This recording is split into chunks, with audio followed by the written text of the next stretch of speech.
We've had the car in its bedroom since 1990,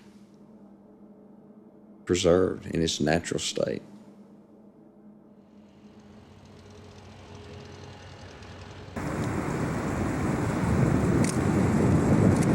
Sure is cold up here, isn't it, man?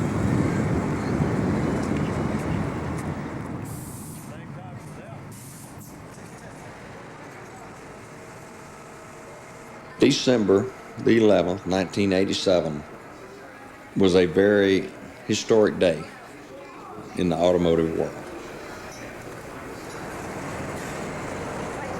It was the day that the oldest plant that General Motors was operating, that began in 1927, came to a close.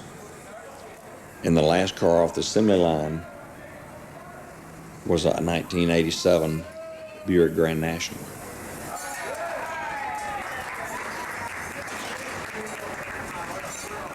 On that final day, my wife and I, our 4-year-old son was there.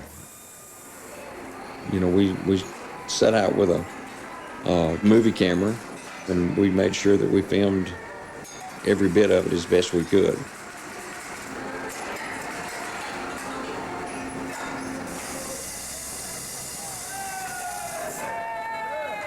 The most significant event in the plant that day, without a doubt, was when it came time for the body drop.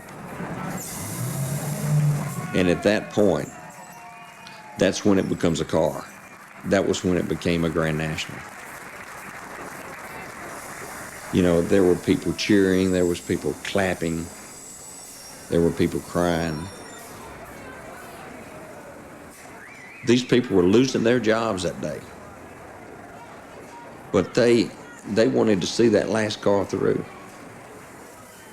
I remember a lady came up to us and gave me a big hug. And she was crying. She said, "You know, this car was built by the best.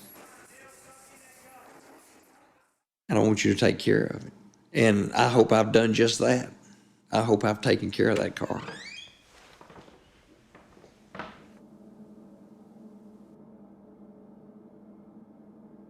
I owned the last Buick Grand National built.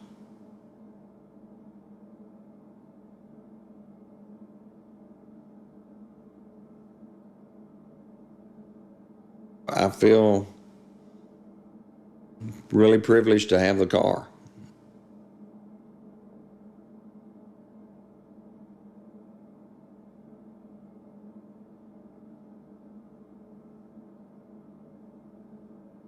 We wanted this car. Since we had been a General Motors dealer for so many years, I felt like I should start a campaign to get the last car. And we started writing letters to Buick top management 6 months earlier, making phone calls. I was so persistent about having the last car. And Buick finally agreed.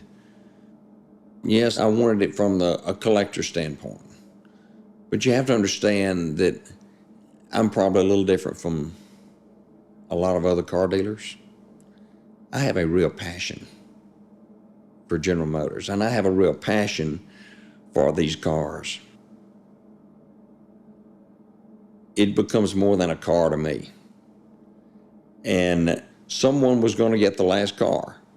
Someone who didn't even possibly know they were getting the last car. Might not have even been significant. But it is a part of automotive history